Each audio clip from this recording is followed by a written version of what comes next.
Astral projection merupakan suatu anomali yang terjadi pada tubuh manusia yang masih hidup, yang mana jiwanya mampu keluar dari tubuh fisiknya.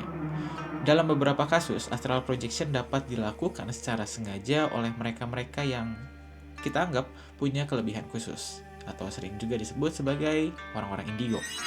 Tapi di sisi lainnya ada juga astral projection yang dapat terjadi dengan tidak sengaja, yang mana jelas sangat berbahaya bagi si orang yang tersebut.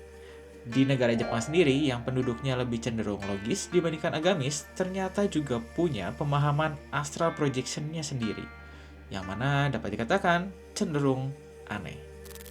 Hyakumonogatari Kaidankai Daiju Nanawa Katari Hajimeo.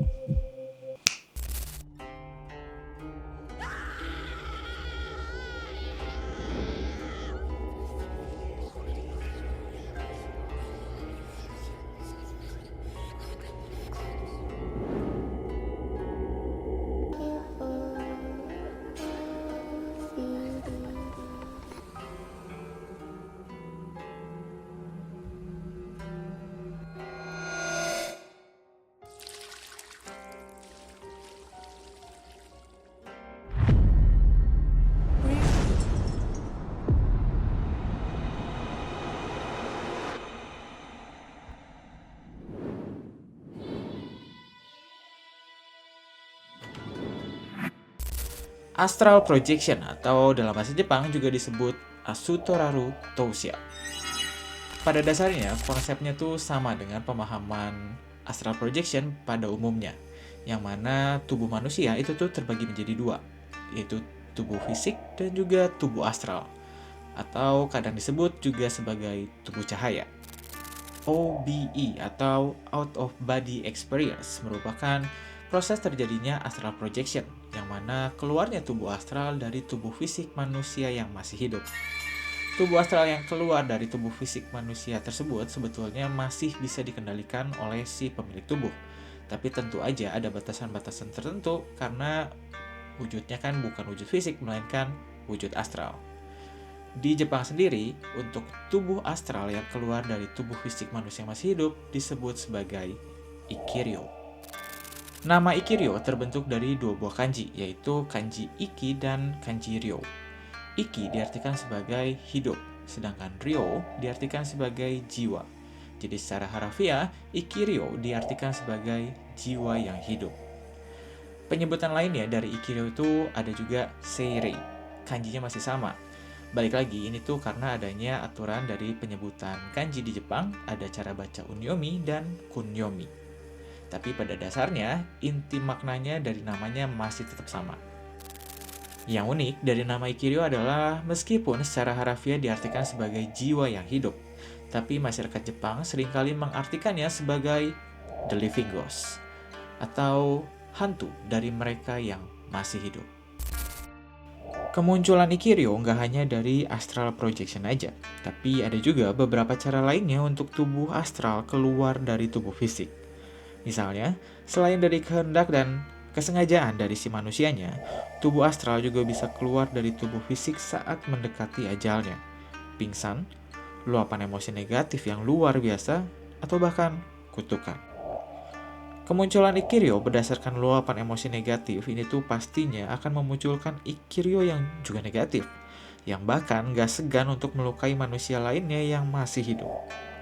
Masyarakat Jepang udah mengenal Ikiryo tuh jauh dari zaman dahulu kala, tepatnya di zaman Edo dan zaman Heian. Di zaman Heian, cerita Ikiryo mulai bermunculan dan menjadi buah bibir masyarakat pada saat itu. Cerita-cerita Ikiryo pada zaman Heian tuh sangat lekat dengan perasaan cinta yang mendalam. Biasanya ini tuh dari perempuan ke laki-laki. Kayak yang kita tahu ya, kalau misalnya perempuan kan lebih perasa, tapi bukan jadi hal yang romantis, malah jadi hal yang mistis. Dikatakan perempuan yang sangat mencintai pasangannya secara berlebihan, fragmen dari jiwanya akan terikat pada suatu barang yang dekat dengan pasangannya, atau bahkan terikat secara langsung dengan si pasangannya tersebut, yang kemudian akan menghantui pasangannya tersebut, yang bahkan sampai memunculkan suara-suara bisikan di telinga sang pasangannya tersebut. Pada awalnya, sang laki-laki pasti akan merasa terganggu dan gak nyaman.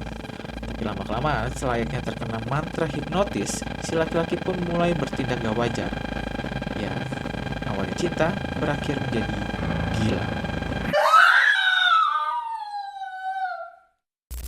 Hingga saat ini dikatakan kebanyakan dari Kiryu itu tuh lahir dari emosi buruk manusia, misalnya dendam ataupun kemarahan.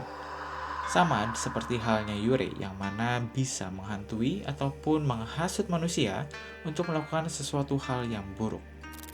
Ikiryo yang mana nggak perlu lagi nih media bantuan jin kayak misalnya santet ataupun kutukan karena dapat dengan bebasnya melakukan hal tersebut secara sendirinya. Yang pastinya itu akan membawa karma buruk bagi si pelakunya.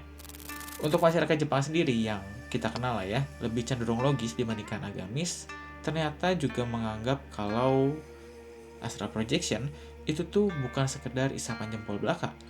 Karena mereka mempercayai kalau misalnya memang ada ilmu tertentu yang kalau beneran dilakukan bisa mengeluarkan tubuh astral dari tubuh fisik manusia yang masih hidup. Bukti nyatanya adalah Ushinoko Kumairi dan Ichijima, yang mana merupakan salah dua dari ritual terkutuk yang ada di Jepang, yang dikatakan kalau dilakukan bisa mengeluarkan tubuh astral manusia yang masih hidup. Dan kemudian bisa untuk melukai atau bahkan membunuh orang yang ditargetkan. Selain dari dua ritual terkutuk tersebut, masyarakat Jepang juga percaya kalau misalnya manusia sesaat sebelum mendekati ajalnya dan sesaat setelah mengalami ajalnya, itu tuh akan ada bunyi tertentu ataupun ada suatu kejadian tertentu.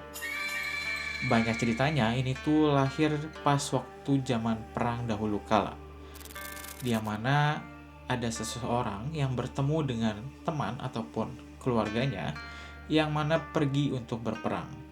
Jadi ceritanya mungkin ya saat lagi di rumah terus tiba-tiba ada temennya nih yang datang. Dia tuh hanya sekedar datang berdiri dengan pakaian lengkap, seragam komplit seperti saat waktu dia berangkat berperang dulu. Gak ngobrol gak apa, hanya sekedar munculin wujudnya kemudian menghilang gitu aja. Dan gak lama setelah itu terdengar berita kalau si orang tersebut, temannya yang tadi dia datang tuh, meninggal di medan perang. Rasanya nggak begitu asing lah ya cerita semacam ini. Barangkali ada yang relate, atau mungkin ada yang pernah mengalaminya secara langsung. So itu dia all about Ikiryo. Terlepas dari benar atau enggaknya perihal konsep keluarnya tubuh astral dari tubuh fisik manusia, itu rasanya bakal jadi suatu pembahasan menarik yang nggak habis-habis. Karena selain dari banyaknya pengakuan ABCD dan teori ABCD perihal hal ini, ya susah juga sih karena membuktikannya pakai apa dan gimana. Kalau misalnya kita mau mendasarinya dari sains, ini kan sesuatu hal yang gaib ya guys ranahnya. Kalau didasari dengan scientific, kayak nggak nyambung aja nggak sih? Sulit lah gitu. Ya ibaratnya tuh kayak minta Yoasobi suruh bikin album dangdut koplo. Kan ya sulit nggak sih? Nggak mungkin lah ya. Well anyway, intinya kalau untuk video Hyakumonogatari Kaidankai di channel gue ini kan gue bikin sekedar storytellingnya gue ke kalian aja. Jadi ya ambil baiknya, buang buruknya. Anggap aja sebatas entertainment aja. Nextnya kita bahas apa lagi nih? Barangkali ada yang punya rekomendasi yokai ataupun yurei yang mau diceritain, boleh komen aja di bawah. Atau mungkin dari video ini ada yang mau ditanggapi, ditambahin, ataupun dikoreksi mungkin, boleh banget. Komen aja biar kita sharing-sharing dan jadi belajar bareng. Seperti biasa, template YouTuber udah pada hafal lah ya. Tolong bantu di subscribe, like, dan juga komennya guys. Biar channel ini kita bisa kembangin dan bikin makin besar, dan bikin makin besar lagi. So, thank you guys for watching. Hope you guys like the video and see you on the next yokai story.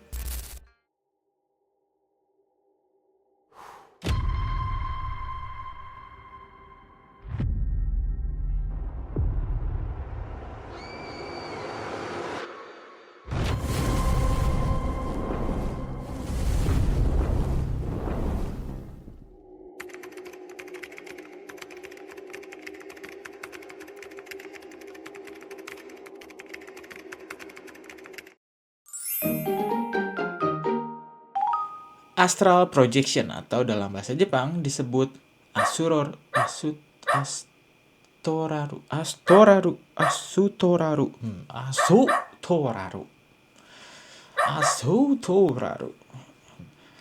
Ini gue harus. Gak hanya dari ritual terkutuk tadi itu aja, ternyata masyarakat Jepang juga ada yang mempercayai. Kalau misalnya